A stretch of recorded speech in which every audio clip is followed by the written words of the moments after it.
What's up guys, it's Tom here and welcome to a brand new Liverpool news video, and in this video we will give you guys a major update on Trent Alexander-Arnold's injury situation. It looks like he suffered a calf injury and the exact timeline is published by Paul Joyce, a very reputable journalist, and also we will talk about the international breaks because 17 Liverpool players are off to play for their various countries, which poses a big injury risk, further injuries for Liverpool, and I don't think Liverpool can afford any more injuries. So let me know guys in the comments below, are you worried about the international break? Are you worried that some Liverpool players will come back injured or will come back infected? What are your thoughts? How are you feeling? Let me know and leave a like on this video if you enjoy these Liverpool news episodes. And Paul Joyce on Twitter shared this: Liverpool's Trent Alexander-Arnold is set to be out for up to 4 weeks following injury against Manchester City, and we know that it is a calf injury because he was holding his calf, Trent Alexander-Arnold, when he had to walk off and he couldn't continue. So the initial diagnosis, which was tweeted by Paul Joyce, is promising because it says it's up to 4 weeks. I was really afraid that Trent would miss 2 or 3 months of the season. It's just a general type of time frame for his injury, and the severity of the calf strain is not yet 100% clear, and I think he will not be rushed back because he had a very similar injury where he missed the Community Shield final at the beginning of the season. Do you remember that Trent missed the Community Shield against Arsenal with a similar calf strain, and in the first few weeks of the season he wasn't really up to 100%. I think he was playing still a little bit with an injury, and there was a 5-minute stretch of that game against Man City where the commentator said Alisson has seemed to pull something in his shoulder, then Trent went off with the calf injury and Salah looked to pull up after he won a corner, and that was a very worrying 5 minutes for Liverpool fans. Thankfully Alisson and Salah are fine, no injury concerns there, and I'm really happy that Trent will miss hopefully just a month out, but that's still a considerable time frame. But there is a fresh development which I'm just finding out, that Liverpool Football Club has distanced itself from the reports that Trent will be out for a month because they suggested that it's too early to state as much. Liverpool insists it is too early to put a time frame on Trent Alexander-Arnold's injury after reports of 4 or 5 weeks, and these reports are premature and speculative. That was basically released by Liverpool Football Club via the Press Association, and this isn't necessarily good news. It might be the case that the injury is more serious than it is being predicted, and Trent could be absent for longer than a month, which would be really annoying and really worrying. Trent has also shown an ability to get back to fitness very quickly, and he's young and he is an incredible natural athlete. So if there is a player who can recover quickly from injury, it's Trent Alexander-Arnold. And it's very frustrating when Liverpool Football Club are so ambiguous and so vague surrounding injuries, because we don't know what the current situation with Thiago is. We don't know how serious his injury is, when he will be exactly back, because Liverpool Football Club just don't release this type of information, and all we can do is, as fans, is trust Liverpool's medical staff. And to be fair, in the past 2 or 3 years we have had a pretty good record with injuries. It's just that this season we are playing so many games in a row, and we are having sent like 17 players on international break in the middle of the pandemic. It's just absolutely mind-blowing to me. So Leicester, who are top of the Premier League, will go to Anfield to play Liverpool on November the 21st, and we have Van Dijk, Oxlade-Chamberlain and Trent Alexander-Arnold on long-term injuries. We also have Fabinho and Thiago, who are doubts for those games. Joe Gomez and Jordan Henderson will play for England. They are playing a friendly and then I think 2 Nations League games. Both Alisson and Firmino traveled to Rio de Janeiro ahead of Brazil's clashes with Venezuela and Uruguay. Salah is also set for a long flight as part of the Egypt squad in Africa Cup of Nations qualifying action against Togo, playing home and away. Sadio Mane will do the same for Senegal. Naby Keita is first due in Chad and then Guinea for his AFCON qualifiers, with the midfielders' involvement in Guinea's friendlies during the October break a major source of concern after an alleged COVID outbreak. We already reported that earlier on this channel. Minamino is not traveling so far because his inclusion in the Japan squad to play friendlies against Panama and Mexico, thankfully both of those games will be held in Austria, so that he doesn't have to travel all the way to the other side of the country, other side of the world, sorry. In Europe, Gini Wijnaldum is scheduled for 2 UEFA Nations League games and a friendly with Netherlands, so 3 games in total. Similar for Diogo Jota for Portugal, Kostas Tsimikas for Greece, Xherdan Shaqiri with Switzerland. Andy Robertson's Scotland, meanwhile, take on Marko Grujić's Serbia in a qualifier that will decide who goes to the Euro 2021 tournament. And also, both Neco Williams and Harry Wilson are in the Wales squad to play the United States, Ireland and Finland.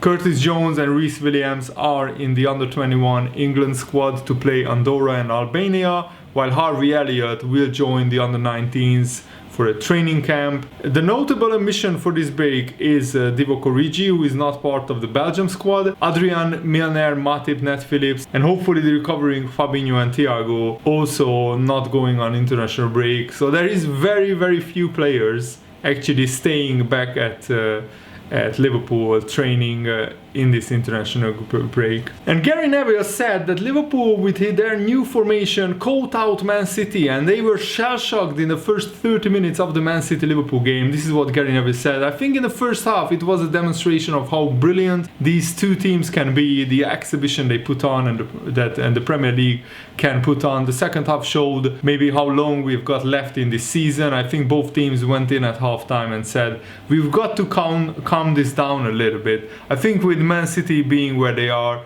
my feeling was they would be quite desperate to beat Liverpool, damage them, get close to them within 2 points and the game in hand. I was wrong with that, Gary Neville admitted, because I thought Man City would show a lot more urgency. I think Pep showed the respect he has for Liverpool in the second half, in that he didn't really break away from his shape in the counter-attack. In the first 25 minutes of the game, it was exhilarating. The speed of play, the tempo, the passes into the front players. It was a throwback, and a little bit of a throwback to the earlier Jurgen Klopp days, a bit more frantic from Liverpool. Now it's a lot more measured, more rounded, but it caught Man City out. The idea of playing Jota was like a front four for Liverpool. There was no subtlety to it. They were going for it. It really was a brilliant display and wonderful to watch, and it just really caught Man City out. And it took half an hour for Man City to weather that storm, get into the game and realize what's happening here. You wonder if it's just as simple as not having Aguero. It can't be that simple. Something's not the same. Both sides are a little bit weaker than they were 2 years ago, which makes the league more interesting. We are seeing Leicester, Southampton, Tottenham top of the league, which we like, Gary Neville said. There certainly is a slight cause for concern for City. They are less precise in their attacks, and it feels they rely more heavily on one player in Kevin De Bruyne than they did a few years ago. And if he's not on song, they don't really create nearly as much. David Silva is obviously a huge miss. We knew he was a brilliant player and almost at times the glue to keep everything together, the flow in the game. So it's a changing team, and certainly they are different. They are not as good defensively or as precise in attack, but they are still a brilliant team. Now we are just seeing a little bit of a drop-off from that. And look at the Premier League now. It's bizarre, Gary Neville said. I agree, but it's because of unique circumstances this season, and also Guardiola has to be responsible for this. This is now a full Guardiola team. This is his 5th season with Man City. So if things are not working, it's fully Guardiola's fault, because Guardiola has been bagged more than any other manager in the Premier League by incredible amounts of money, incredible funds that he spent. I mean, just his centre-backs pairing, Laporte and Ruben Dias, cost £123 million. That says it all for me. And the way that Man City are dropping off with just 5 goals scored in their last 5 Premier League games. Frankly, it's on Guardiola, and I can't believe that he's not getting more criticism. With the amount of money that Man City are spending every year, they should be wiping the floor with everyone in the Premier League. They should be doing what Liverpool have done last season, every single season. And Man City are now in mid-table. Yes, they have a game in hand still, but even if they win that game in hand, they will be, what, 6th or 5th, something like that. On the other hand, you know, Liverpool have a run of games which are winnable.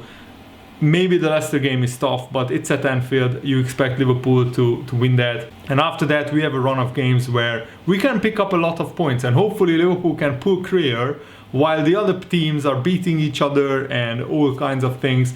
I don't think Tottenham are serious title contenders. I honestly think that only Man City and Chelsea can get anywhere near Liverpool, even with the injury crisis that Liverpool have. And I think that this will be one of the most unpredictable and one of the most interesting Premier League seasons. And Pep Guardiola and Jurgen Klopp both spoke out on the 5-player substitute rule that needs to come back to the Premier League, because every other major league has the 5 substitutions. The Premier League is the only league which has 3 substitutions. And Jurgen Klopp said it's not an advantage, it's necessity. 100%. Pep Guardiola said we don't protect the players and that's why it's a disaster. And Jurgen Klopp said this: all the teams have to understand why it's so helpful. It's not an advantage for the big clubs, it's a necessity. 100%. In all other countries it happens, and here we make a bit more fun of the competition by having only 3 substitutions. That is really incredible. So we have to talk again. The Sky, BT Sport, all the broadcasters, the Premier League, the FA, they all need to sit down at the table and really discuss this. But a senior official at the top flight club told Sky Sports, our position hasn't changed. Purely and simply, the bigger the club, the bigger the advantage if you have 5 substitutions. Not all clubs have a huge squad with the depth of talent that some clubs enjoy, and 5 substitutes will simply make life more difficult for small clubs. We told the Premier League, the PFA said this, that we told the Premier League we would support such a move on health and safety grounds for our members before the first vote, and our position has not changed. And Jurgen Klopp said, in my understanding, it is a lack of leadership. It is the only big league where you only have 3 subs. The FA has to be involved. Tonight we lost Trent Alexander-Arnold. I'm pretty sure Gareth Southgate is not fine with that. If we continue like this, and hopefully we can play the Euros in the summer, if they happen, let's see who will be a part of that. And Guardiola said, I will demand, if the people allow, we have to come back to 5 substitutions. If not, it's difficult to sustain it. And also David Moyes, the West Ham manager, I recommended to our board that we would vote for 3 subs and not more. But I've got to say, my mind has changed now because of player welfare. I don't think I expected so many injuries, so many games in such a small period of time, whether it be that you are an international player or in the Champions League or the Europa League, has meant that the program has been so congested. There have been no parties willing to give up any games, whether it be the Carabao Cup or any other cup competition. Nobody has been willing to give anything up. That's why now I would consider the change, if it was there, that we could have more subs. And yeah, I fully agree. I think that they need to have a vote again, and they need to bring back the 5 substitution rule.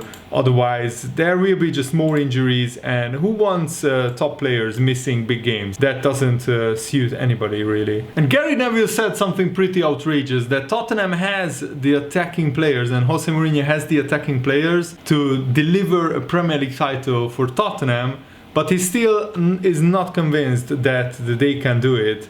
This is what Gary Neville said. I said a couple of weeks ago that Spurs couldn't win the league, and I still don't think they can. But I do agree with Jamie Carragher that it would be the most outstanding story to see Jose Mourinho win the Premier League with Tottenham. It would be something that would alarm Chelsea fans, Man United fans and Arsenal fans. It would be one of the great stories, because Tottenham don't win Premier League titles. He's got the forward players to do it. You think of the strike force and the goal, it's incredible.